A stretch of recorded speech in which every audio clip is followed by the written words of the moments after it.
समंदर के किनारे बसा था एक शांत छोटा सा इलाका, आगरी पाड़ा। यहाँ सालों से मछुआरों का वास रहा है। समंदर के किनारे रहने वाले ये लोग रोज समंदर से मछलियाँ पकड़ते और उन्हें बेचकर पैसे कमाते।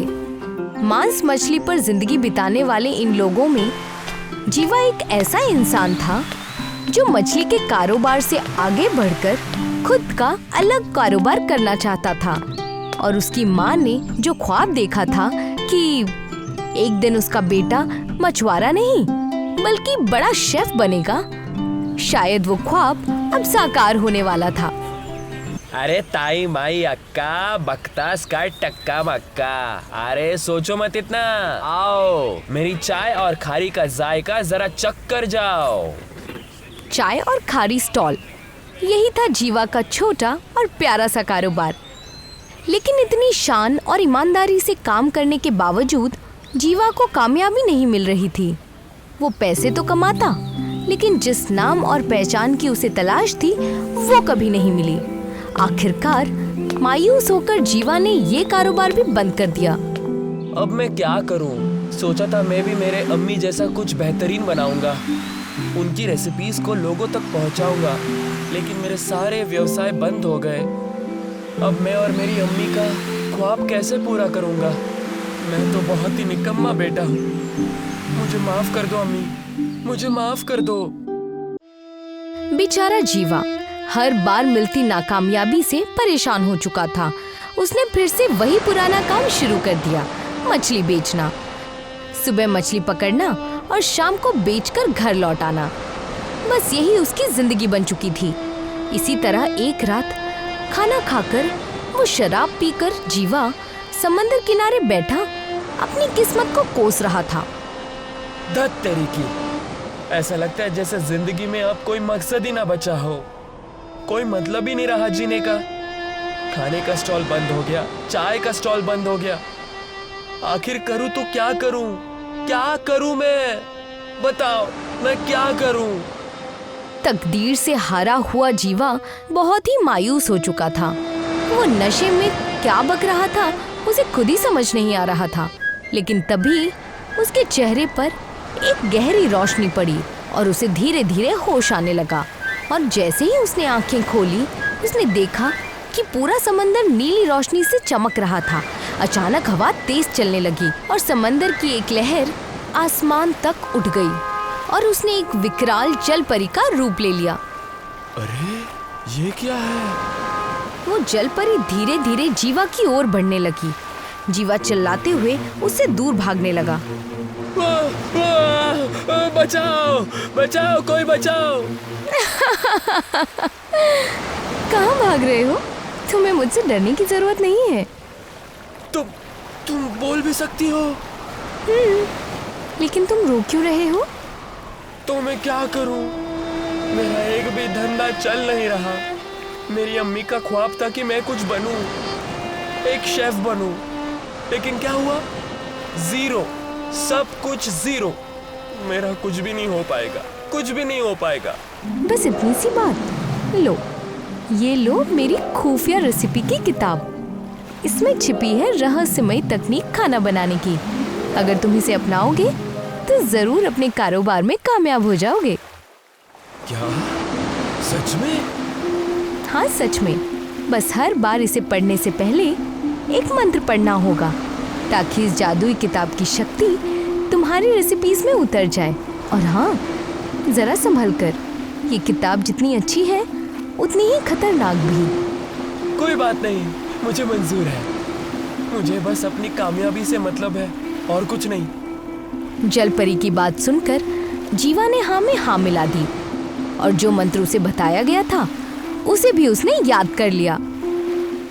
आबराकाडाबरा, हे रहस्यमयी किताब, मेरे हाथों से कुछ जादू कर दे कि लोग मेरे हाथ का बना खाना खाकर, क्या कहते वो, हाँ, मंत्र मुग्ध हो जाए। जीवा ने जलपरी का बताया हुआ मंत्र पढ़ लिया और वो किताब हवा में उड़ने लगी। उसके पन्ने अपने आप पलटने लगे और फिर वो किताब अपने आप ही जीवा के हाथों में आकर ठहर गई। जीवा ने देखा कि उस किताब के पन्नों पर एक रहस्यमयी केकड़े के केक की रेसिपी लिखी थी। उसे पढ़कर जीवा बहुत खुश हो गया। उसने ऐसी गजब की रेसिपी आज तक नहीं देखी थी। जैसे ही जीवा ने तय किया कि वो अब केकड़े का केक बनाएगा, एक नीली रोशनी ने उसके शरीर में प्रवेश किया और जीवा के चेहरे पर खुद पर यकीन चमकने लगा। अगले दिन जीवा ने बड़े उत्साह और तैयारी के साथ केक बनाना शुरू कर दिया। ये रहा केक का बेस, ये रहा समंदर के नमक से बना कैरेमल सिरप, नारियल और सूखे गुलाब की बनी मलाई, चॉकलेट का घोल जिसमें समंदर की नमक और नींबू के छिलके की झनकार हो, और ऊपर से 2 चॉकलेट की आंखें जैसे केकड़े देख रहे हो। लो, हो गया मेरा केकड़े का केक तैयार। वाह, जीवा का अनोखा आविष्कारिक केकड़े का केक बन चुका था। उसने उसी के साथ अपना नया केक स्टॉल भी शुरू कर दिया। वैसे तो जीवा थोड़ा डरा हुआ था। उसे डर था कि अगर उसका ये कारोबार भी डूब गया तो वो पूरी तरह हार जाएगा। लेकिन कहते हैं ना, जो मेहनत से काम करता है वो खुद भगवान बन जाता है। ठीक वैसा ही जीवा के साथ हुआ। अरे, ये तो केकड़े के आकार का केक है। ये तो बहुत दिलचस्प लग रहा है। मम्मी, क्या मैं इसे खा सकती हूँ? अरे, इसमें पूछने की क्या बात है? अरे ले लो, खा लो। आखिरकार जीवा की मेहनत रंग लाई। केकड़े की शक्ल जैसा भयानक दिखने वाला केक लोगों का दिल जीतने लगा। देखते ही देखते जीवा के केक स्टॉल के आगे लोगों की लंबी लाइन लगने लगी और उसका कारोबार चल पड़ा। क्या बात है ऊपर वाले, आपने तो कमाल कर दिया। मेरा धंधा अब बहुत जोरों से चल रहा है। सब आपका एहसान है, और उस जलपरी की भी। बस अब ऐसी ही एहसान बनाए रखना। आखिरकार जीवा फिक्र से आजाद हो चुका था। सब कुछ ठीक चल रहा था, लेकिन अचानक सब कुछ बदलने लगा। जीवा के स्टॉल पर आने वाले लोगों की संख्या तो बढ़ ही रही थी, लेकिन पता नहीं क्यों जीवा को कुछ अजीब सा लग रहा था। उसने देखा कि लोग केवल केकड़े के केक के लिए भूखे होते जा रहे हैं। वो स्टॉल पर बाकी कोई चीज नहीं ले रहे थे, सिर्फ वही केक खाना चाहते थे। जीवा को अपने बाकी व्यंजन फेंकने पड़ते। रुको रुको, देखो, मैं जल्द से जल्द केक बनाकर लाता हूँ, लेकिन आप सब शांत रहिए। अरे अरे जीवा भैया, ये सब क्या हो रहा है? ये सारे लोग पागलों की तरह बर्ताव क्यों कर रहे हैं? उस केकड़े के केक में ऐसा क्या है कि सब लोग उसके दीवाने हो गए हैं? डीनो की बातों ने जीवा को सोच में डाल दिया कि आखिर ये सब हो क्या रहा है। तभी उसने देखा कि स्टॉल के बाहर खड़े लोगों में असंतोष फैल गया था। लोग मारपीट पर उतर आए थे। ये देखकर जीवा के होश उड़ गए। उसे कुछ समझ नहीं आ रहा था। डीनो की मदद से किसी तरह लोगों को शांत किया, लेकिन जीवा ने ठान लिया था कि अब वो इस रहस्य का पता लगाकर ही रहेगा। उसे पता था कि हो न हो इसके पीछे उस भयानक जलपरी का ही हाथ है। वो फिर समंदर किनारे जा पहुंचा और समंदर की ओर देखकर बोला, ये सब तुम्हारा ही किया धरा है ना? मैं जानता हूँ कि इन सब के पीछे तुम ही हो, इसीलिए सामने आ जाओ और बताओ कि तुमने केक के साथ क्या छेड़छाड़ की है। बोलो, जवाब दो मुझे। तभी अचानक हवा तेज चलने लगी और समंदर में लहरें उठने लगी और उन्हीं लहरों से जलपरी का रूप बन गया। क्या हुआ? इतना चिल्ला क्यों रहे हो? तुमने उस किताब और रेसिपी के साथ क्या किया है? लोग पागलों की तरह क्यों होते जा रहे हैं? लोग पागलों की तरह क्यों बर्ताव कर रहे हैं? तो तुम्हें अब तक समझ नहीं आया कि उन्हें क्या हुआ है? क्या हुआ है? बड़े ही मासूम हो तुम। चलो, एक राज की बात बता देती हूँ। वो कोई जादुई किताब नहीं थी, बल्कि काले जादू की किताब थी। क्या? काला जादू? हाँ, उसी का तो नतीजा है कि तुम्हारा कारोबार चल रहा है।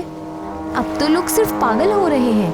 आगे चलकर वो तुम्हारे खाने के लिए इस हद तक पागल हो जाएंगे कि उनका पागलपन तुम्हें मशहूर कर देगा और तुम बहुत बड़े आदमी बन जाओगे।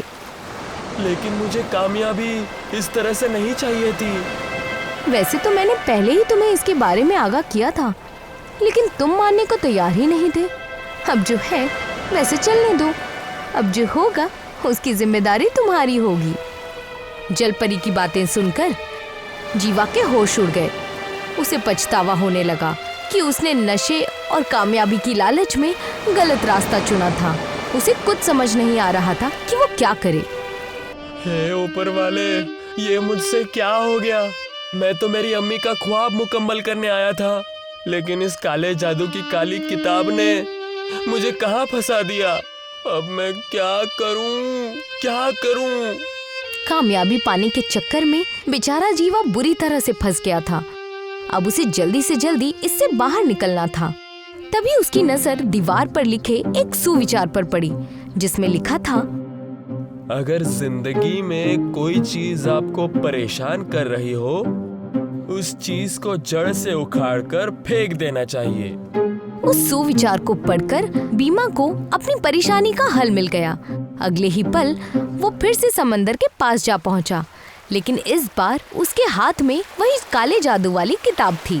ठीक कहा तुमने, गलती मेरी ही थी। मैंने ही इस लालच में आकर इस काले जादू का सहारा लिया ताकि मैं अपने अम्मी का ख्वाब मुकम्मल कर सकूं, लेकिन मैं गलत था। हमारा मकसद कितना भी पवित्र क्यों ना हो, अगर रास्ता सही ना हो तो उसका कोई मतलब नहीं है।